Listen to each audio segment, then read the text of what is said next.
Robin Lundberg Show. What's up, guys? I want to start this show by showing you something. If you see behind me, there we go. Wolverine and Hulk look kind of naked right now. Usually there's something else behind Wolverine and Hulk back there. And I got to work on I got to work on this wall. I will get something on this wall. I was going to go in my old SI space, but I feel like it's a new era, so I should occupy the new space. I'm going to put the KD tweet exchange I had that I told him I would put up on my wall, on that wall behind me. But anyway, between Wolverine and Hulk, you usually see this. The shame of it is that it's ripped. It's ripped right here. But this is indeed Incredible Hulk number 181. The comic, 181. My aunt picked it up at a yard sale for me when I was young. And I didn't know what it meant at the time. And boy, do I wish it wasn't ripped now. But I do, in fact, have it. I am, in fact, holding it. It is a physical possession of mine. In fact, since it's already ripped, I can open it up and I can show you.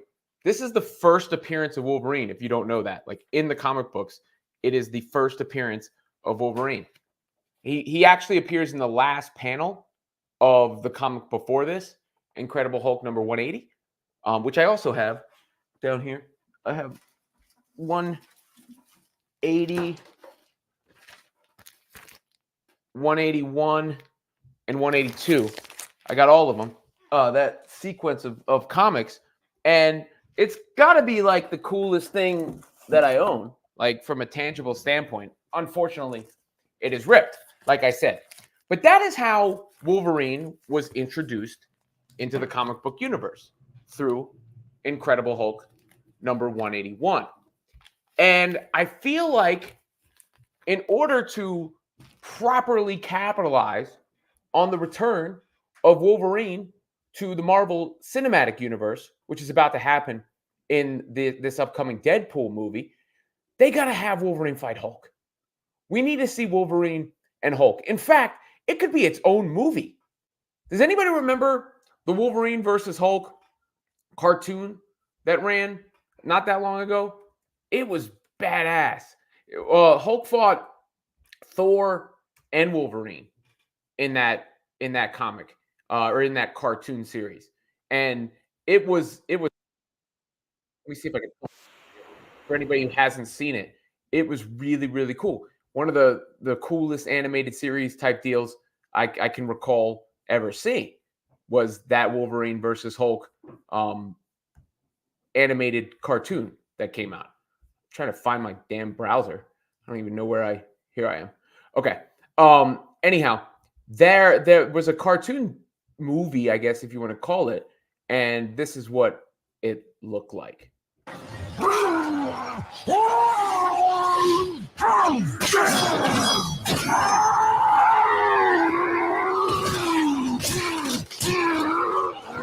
So, as you can see, pretty hardcore. No, it was not for play.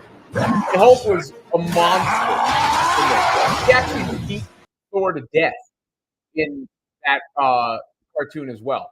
So that could be its own movie. I mean, that's how Wolverine was introduced in the comics. And there are some theories out there online that hint at Wolverine and Hulk possibly meeting in the Deadpool movie, because you see Deadpool at the bed, I think, of Hulk from Thor Ragnarok. That's part of the trailer, I believe. You can see it right there. He's sitting there. You also see, I believe, Deadpool at the site of Ultron or Wolverine, where Logan died in that trailer. So they are definitely dropping those Easter eggs and those hints. And I said this, I think it was on yesterday's show when I was talking about the Hulk being depowered in recent Marvel times. There you see Deadpool at that site, as I was mentioning. And one of the problems with that was they made Hulk look weak. And I like Professor Hulk in the comics, like I said. But in order to bring him back to that monster status, have him go against Wolverine. And I saw this Lego movie on Disney. I think it was on Disney. It's a Marvel Lego movie, their most recent one that they've put out. And Wolverine is a main character in there. Wolverine is a main character in there. And he and Hulk have a little thing going on in that. And I don't take that lightly. To me, that is foreshadowing. Perhaps Marvel hasn't nailed everything since Endgame, and they certainly haven't. But I did an episode in maybe the first or second week of this show about how Deadpool was going to save the Marvel Universe, Deadpool and Wolverine. And I do think that movie, the trailer, is the most watched ever.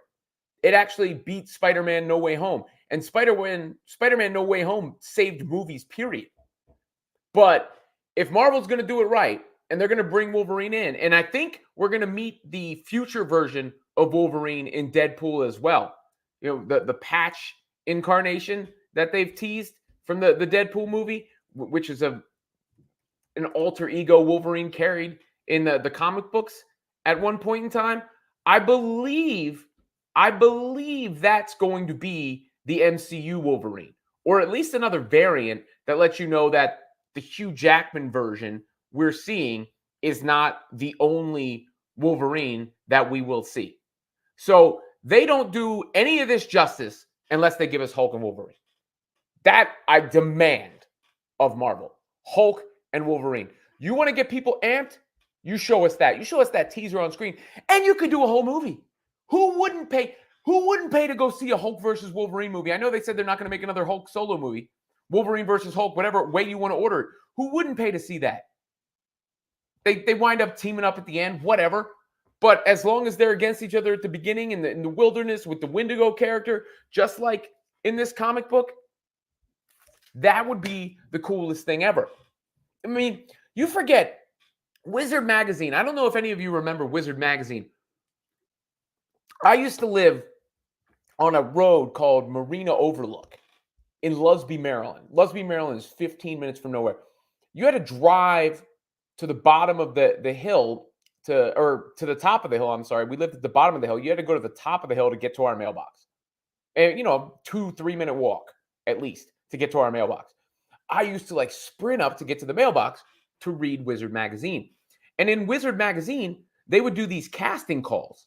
In fact, they did Patrick Stewart as Professor X, which was perfect, of course, and turned out to be true. But you couldn't tell that version of me that we would wind up seeing what we've seen on the big screen. Forgetting the MCU and all that interwoven stuff in the Infinity freaking Gauntlet. But even the X-Men movie and the Spider-Man movie and whatnot. But if they've got Wolverine back, they must do Wolverine and Hulk, and they should make it a movie. That would be a killer box office bonanza. Michael Martin says, greatest mag ever. I love this Michael Martin dude. He's been leaving comments everywhere. He left the comment that I shared on all my pages yesterday. And he says, started when the Hulkbuster armor puts his lights out in A2. When you're talking about the depowering of Hulk. Yeah. I mean, I talked to Joe Quesada, the Marvel artist who was an executive on the team. And I remember when they first started this, I was like, you got to make the Hulk like a badass, right? And he said, just you wait for Avengers. That's going to show it. It's going to pay off. And it did. In Avengers, Hulk comes in and he's the heavy. He's the heavy that they come in, I'm always angry. And he wrecks stuff. But since then, it's been downhill for him. And yeah, in Age of Ultron, I guess you could say Iron Man beats him, even though it's kind of a standstill. But in a sense, in Ragnarok, I guess you could say Thor beats him, even though it's kind of a standstill. But in a sense, in Infinity War, Thanos beats him down to the point where he won't even come back out. And the Hulk is ferocious. He's a monster. I mean, I go back to Secret Wars. And underneath however much of the earth stands the Hulk, and he's not happy. And I've mentioned it on this show, World War Hulk, where he takes no prisoners. World War Hulk, he comes back and lets all them dudes have it. Every single one of them. From Tony to Doctor Strange to all them dudes. He's not for play in that series. He comes back and you see the full wrath of the Hulk. We need that Hulk. We need that Hulk back in our lives. And the best way to do it is through Wolverine. because Wolverine's violence can actually be shown against the Hulk, in a non-R-rated sense, because he's not actually killing anybody like he would normally. So you can get violent and use the claws and do all that stuff with Wolverine against Hulk. And you can have Hulk beat the shit out of him, like pulverize him into oblivion, and Wolverine is basically indestructible. So how fitting would it be? I mean, obviously they're going to introduce Wolverine through the Deadpool movie, and obviously they're going to eventually get to X-Men. And X-Men is I've said this before, people forget how cool X-Men was in the 90s. This is still the best-selling comic book of all time, signed by Jim Lee right there. X-Men was awesome in the 90s, is the best comic book ever, and has the best stories. So I think it would be fitting if it comes full circle, and not only, do we see Wolverine in this Deadpool movie, and maybe a short battle with Hulk in this Deadpool. Who knows what they're going to throw into this movie? This movie's going to be crazy because they know how much is riding on it, and they know how much hype it has, and they know this is how they're going to soft launch X-Men. No question. But it would be super fitting if it comes full circle and we get Hulk and Wolverine, and I would take it as its own standalone movie. As its own, because World War Hulk would work as its own standalone movie also. But so, there's different things you can do. And I saw, who runs Disney now? It's Iger again, right? I saw him say they're going to focus on their stronger properties and characters. Well, there you have it. But you got to make the Hulk a strong property again. And what better way to get people hyped about Wolverine than putting him in there with Hulk? And if you think about Wolverine, I think people forget Wolverine was Spider-Man and Wolverine. They were the marquee for Marvel. It wasn't until Iron Man became such a successful movie character that he was one of the fronts of everything that they were doing, because they nailed how they rolled this all out, and they nailed the casting of Robert Downey Jr. So this is me pleading with Marvel. I see the Easter eggs. That Lego thing, go watch that Lego thing on Disney. And saying, we want Hulk and Wolverine. Who's with me? You want Hulk and Wolverine? Hit me up in the comment section to give your thoughts on that. We'll keep that theme going throughout the show. But, I used to pick Hulk in every fight. It's hard to pick Hulk in every fight now after the way he's been sort of weakened. I mean, Thanos pieced him up. Now, I get it. That's how you make Thanos look hard and tough. What's the first thing he does? Comes in and kicks the crap out of the Hulk. Makes the Hulk look like a jobber. But the Hulk never got his vengeance arc, I think, in the way that people want to see him get his vengeance arc. So, in a day, it was kind of a slow news day today. I thought it'd be cool to share this with you guys and campaign for Wolverine versus Hulk. As far as some of the other stuff going on, there's a lot of stupid controversies out there right now. Let's run through a few of these stupid controversies one by one. One is this thing. I talked about Beyonce yesterday on this show, but Beyonce apparently is not getting played on this one particular country station, and people are making a big deal out of it, and I think it's pretty silly. In fact, I think it is actually great publicity for Beyonce, because I think here it is. Here's the confirmation that it was all stupid. They've actually added her song to the playlist. Basically, somebody emailed the station asking for Beyonce, and they got a reply saying, this is a country station. We don't play Beyonce. And then everyone's like, racist! See what's happening, blah, blah, blah. And not that there hasn't been, racism, obviously. And sometimes in instances just like this, it has played out racial bias at best, right? But in this case, it seemed to me like an example of a random employee not knowing that Beyonce had dropped the country record. She surprise dropped it on Sunday night. And some random employee who worked for a country music station was like, oh, yeah, we don't play Beyonce. We're a country station. This is the best kind of publicity Beyonce could get. And like I said, that Texas Hold'em joint is a banger. That Texas Hold'em joint is a banger. I like it a lot. And the best thing for Beyonce would be for these country stations to say, no, we're not playing Beyonce. But I think it's going to go the other way. I think the country stations are going to be inundated with Beyonce. And Beyonce is going to get that Grammy of the Year award that she's been wanting, that Hove campaigned for her to get. So that is one of the stupid controversies today, because there are always stupid controversies out there. I want to go. Should I go for the sports or the political one first? Let's hold the political one and go to the sports one. And that's the overtime controversy. I'm so sick and tired of hearing about this with Kyle Shanahan in overtime. Everybody pretending they're galaxy brained and that they knew and they know the perfect strategies for the overtime and the new rules that the NFL announced for the Super Bowl, for the playoffs. Come on. It was designed to be fair. The whole point of it was to be fair as possible. And I got news for you. There is no right answer and there is no wrong answer on whether you should kick off or receive. There's not. You could argue you should kick off so that you know the situation. You could argue that you should receive so you can put pressure on the other team. You know, if the 49ers had scored a touchdown, it'd be a different story. If they had stopped the Chiefs on 4th and 1, it'd be a different story. And everybody keeps going, well, you're giving Patrick Mahomes that extra 4th down. All you're saying at that point is they should always go for it on 4th down. If Patrick Mahomes is so unstoppable with an extra 4th down, then why did the Chiefs ever punt? It's stupid. And even the idea of not communicating it with the team and whatnot, it doesn't even matter. It changes nothing.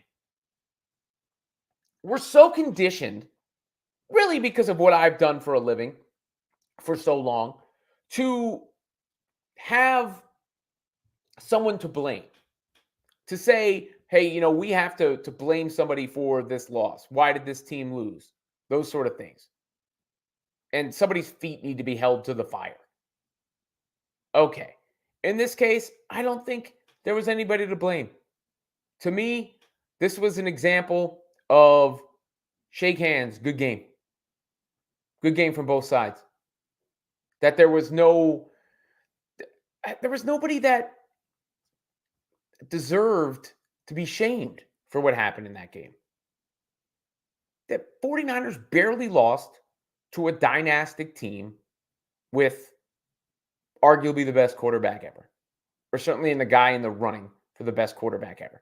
And so what? They decided to kick off in overtime. It's the proverbial coin flip. So that was a dumb controversy. Another dumb controversy is this backlash for Jon Stewart, who's back on The Daily Show. And Jon Stewart comes back on The Daily Show, and at the top of it, he makes a joke at Joe Biden's expense. Oh, heaven forbid he makes a joke at Joe Biden's expense. Poor old Joe. Here's a little bit of what Jon Stewart had to say. Right here. To dispel the notion that he may have lost a step, and politically speaking, lost 3 to 4 steps. But don't worry, because they don't need the press conference. The Super Bowl was on Sunday, and the president was offered a chance, as per tradition, to do an interview where millions and millions of people could see him competently and clearly lay out his 2024 agenda. Or he could just turn that down and do what this is. The Biden-Harris campaign joined TikTok over the weekend. The first video was released during the Super Bowl, and it shows President Biden answering questions related to the big game. Game or halftime show? Game. Jason Kelsey or Travis Kelsey? Mama Kelsey. I understand she makes great chocolate chip cookies.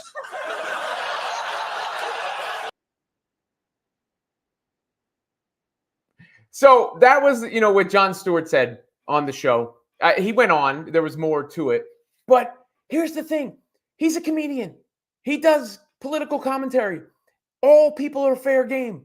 Just because you don't like Donald Trump or the Republican Party doesn't mean that Jon Stewart can't make fun of Joe Biden. It's also not going to cost Joe Biden the election.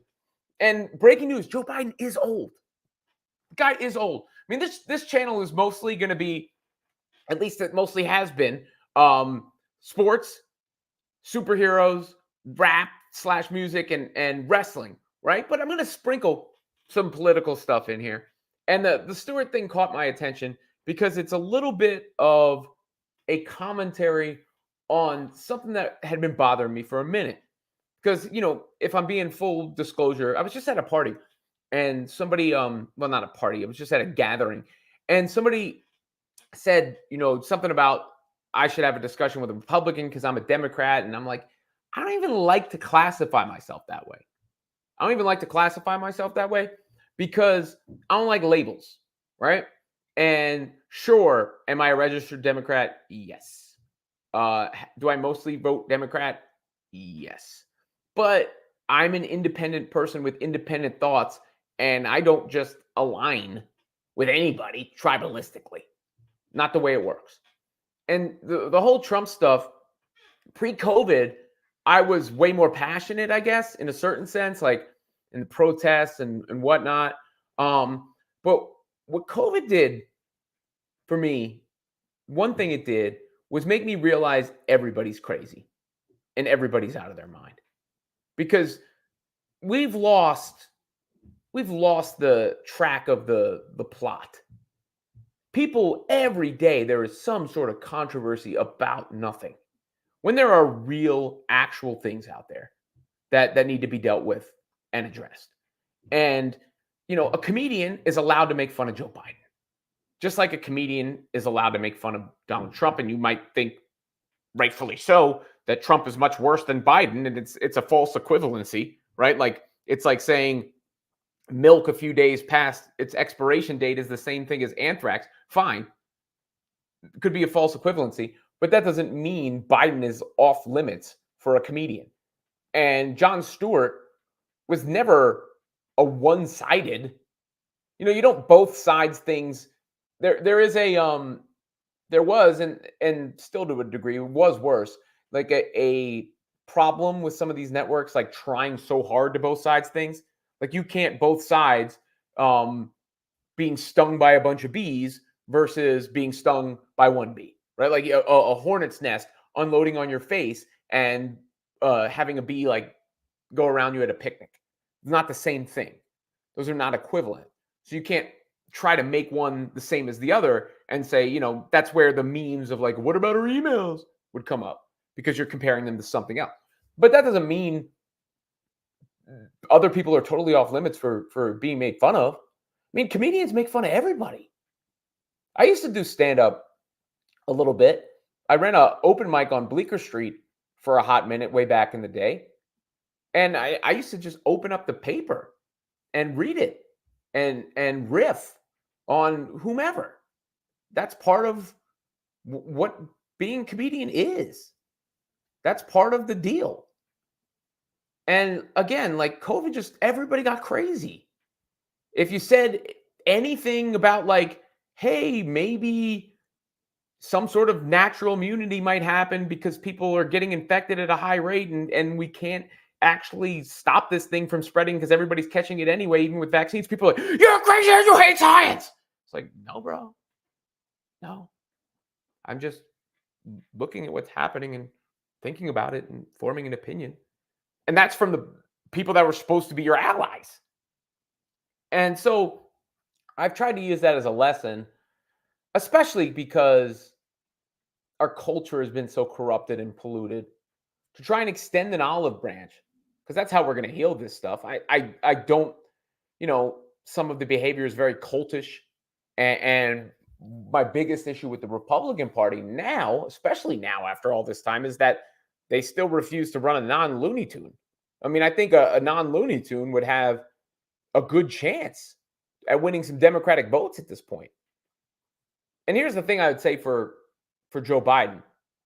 No matter what you think of his age and all that, he has performed in elections.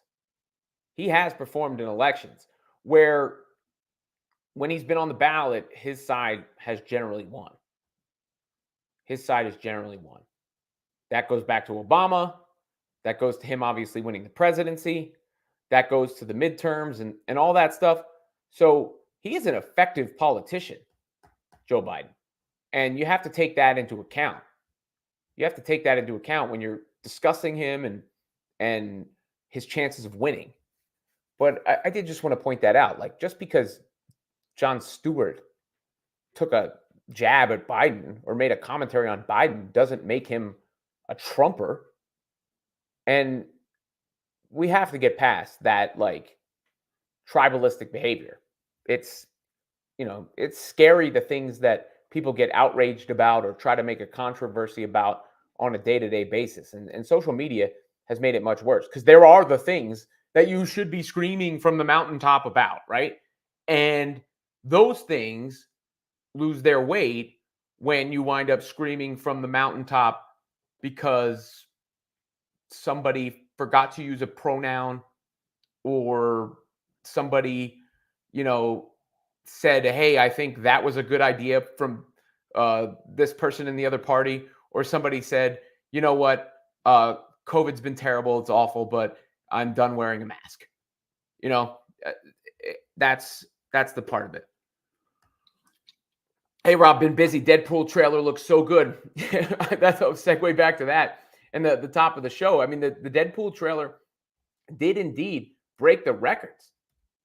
Let me look at the numbers here and pull them up. The most viewed trailer of all time. 365 million views for the Deadpool trailer. Look at it right there. That is something else. So I think I was on point when I said that Deadpool and Wolverine are going to save the Marvel Universe, because that's going to happen. That's going to happen. This movie is going to be massive. It's going to be massive. This is my biggest fan right here.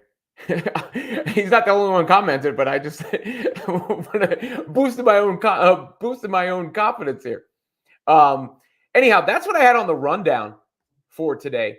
So if you got anything else you want me to talk about, I can circle back to the top of the show. Obviously, I'll talk about anything you guys want to. I was out shoveling snow before this happened, and like I mentioned yesterday, I'm actually kind of sick. So I'm powering through today to keep the consistency going. Eventually, I'll be able to take a day off or, reschedule or whatnot. But I don't want to do that so early in the infancy of this show, especially as I'm developing a bond here with the audience.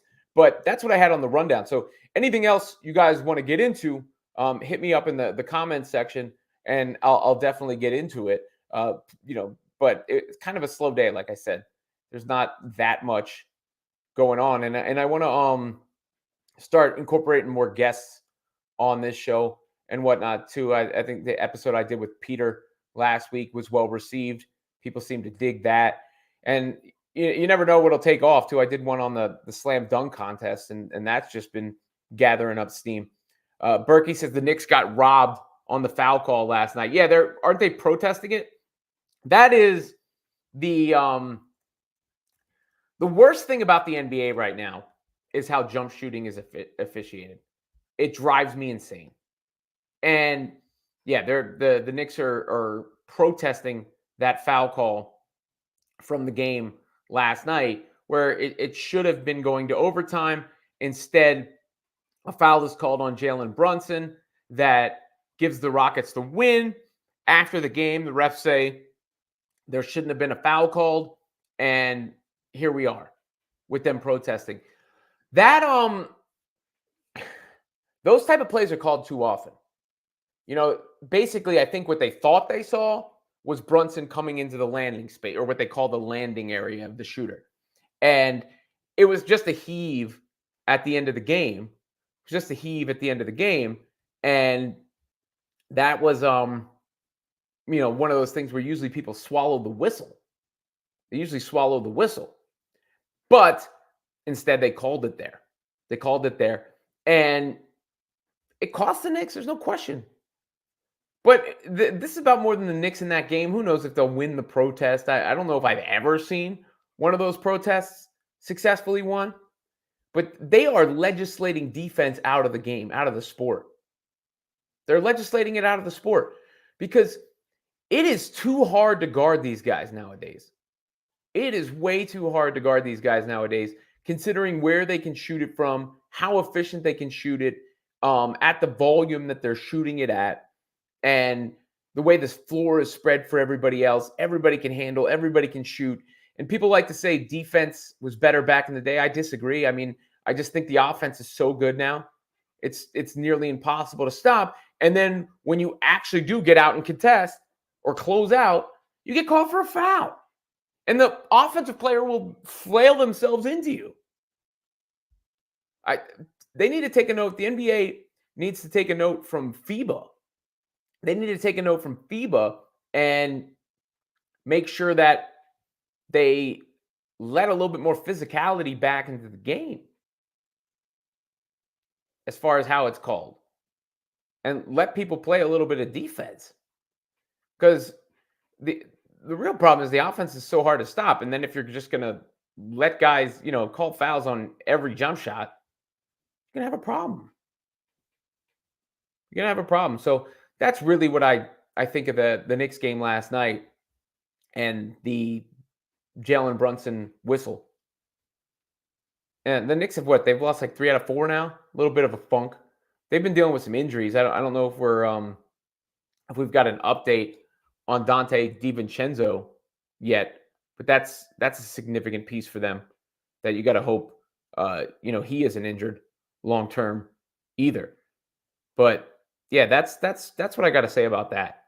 I hate the way that the game is being officiated nowadays. And that stood out to me from the Knicks game. That stood out to me from the Knicks game. I forgot to remove the Hulk versus Wolverine banner, but I'll keep it up. Again, if you're just joining, I was showing this off earlier. It's a shame it's ripped. Ripped on the cover here and here. Because this is actually Incredible Hulk number 181. So when you see it in my little setup back there behind Hulk and Wolverine, that's why you got Hulk and Wolverine. You guys like the yellow Wolverine suit or the brown Wolverine suit better? I kind of like the brown. I don't usually like brown, but I kind of like the brown one. Maybe it's because that was, during this era, like I said before, and some of the best artwork I've ever seen. In fact, my favorite art of all time being that Jim Lee run with the X-Men. But I like the brown suit a little bit better. I do. Anyhow, like I said, that's what I got on the rundown. So any more comments before I get out of here, make sure to send them in. I'll probably keep the show a little bit shorter tonight because, like I did say, I was out in the snow, shoveling the snow. And I'm sure it's weird how a snow day works for adults too because the kids are home. And then you got to take care of them and everything. And shoveling snow is a lot when it actually snows. And I haven't been feeling that great either. So, I don't know what else is going on in the world. I'm not just going to sit here and stall to fill time and talk about stuff that doesn't exist as far as what I had versus what I had planned to talk about. Brown suit is the vote from my 2 biggest fans tonight. Guys, appreciate you guys proliferating the chat. Proliferating is a word that I don't know if I've ever used in that context before. But yeah, Marvel, give us Wolverine versus Hulk. We deserve to see it. And I think that would be such a cool solo movie. Such a cool way to reintroduce Wolverine and give his backstory too, if you wanted to. Like in a flashbacky kind of way. And a montagey kind of way. Rather than having to do a whole solo movie to regurgitate the stuff that people already know. And his I know they did that one series, that origin series in the comics that gave you more of the info, but the whole thing of Wolverine has always been he's sort of mysterious. He was the anti-hero before all the other anti-heroes. That is kind of the thing with Wolverine. And then the anti-hero became the coolest thing in the world. since that point in time, from all the characters you see, including like Stone Cold Steve Austin, right? I mean, in a way, characters like Wolverine gave birth to the success of characters like Stone Cold Steve Austin, who said, never say never when asked about having another match in WWE. I said I'd never get in a ring again unless all the stars are aligned, and for some reason they did. At the age of 57, I headlined the first night of WrestleMania 38. Never thought I'd do that. If you had told me that when I retired, blah, blah, blah, blah. People talk about CM Punk and Stone Cold. If he's going to do one more match and you got The Rock back, what about The Rock? What about The Rock? Those guys, they're always going to be connected throughout history. Austin and The Rock. All right, that'll do it for me tonight, guys. Unless anybody else has anything else in the chat they want to talk about. Robin Lundberg Show every Monday through Thursday, 8 p.m. Coming at you live here. Make sure to smash like and subscribe to the channel. Thumbs up. I got to start adding all those effects too. I got to become a real YouTuber. Got to learn how to become a real YouTuber. And all those things. That's the that's the kind of stuff that obviously catches people. I mean, there's a reason it's successful for so many people out there on YouTube. Shout out to I seen the Needle Drop, does the music reviews on YouTube. I saw like the Kanye fans going after him because he didn't give a good review to Vultures, or I think he called it unreviewable, and they all lost their mind on him. And some of the stuff that I've seen out there is really ugly and hateful and wild. Like, to be a Kanye stan at this point, I love Kanye. And I think it's crazy to me. It's crazy to me that Kanye has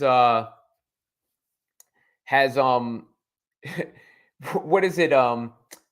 Gone from the college dropout bear to the battle with 50 Cent, where he was kind of representing backpacking and whatnot, and became what he's become.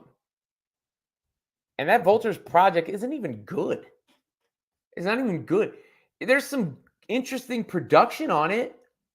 But the lyrics are vulgar. The lyrics are vulgar, and it's just unlikable as a whole. It's just an unlikable project as a whole. There wasn't like a song on there that I felt like, oh, I need to go back to. And I know it's selling. I'm sure it's going to sell. Kanye's got, his following that's going to follow him around there. But I wasn't really feeling it. And I like Donda. I like Donda a lot, actually. It was a little bit of a mess, but it was way more structured and put together than I thought those records post Life of Pablo. Like, Life of Pablo felt like that manic, he's falling apart energy.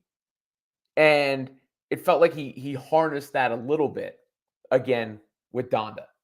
And I think there's some great songs on Donda. And I was hoping that would be the start of his redemption. I mean, Hov even threw him the look on the Jail record with the whole no red cap, I'm bringing you home to your mom, whatever, taking care of you. Like, he addressed all of that for Kanye.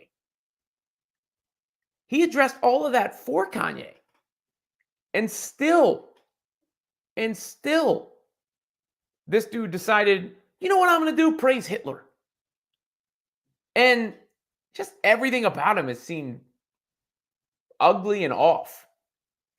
And it's a shame because, I mean, Kanye's like, if you were to say who are your 5 favorite artists of all time, I would have said Kanye. Maybe even like if I could Men in Black wipe myself, I would still say him.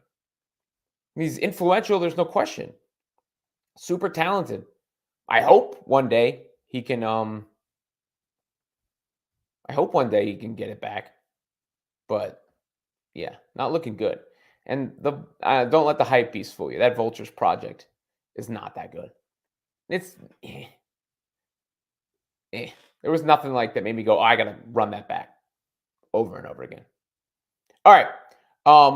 Run this show back tomorrow, Monday through Thursday, 8 p.m., live right here. I am Robin Lundberg, and I'll be back then. Same Robin time, same Robin channel.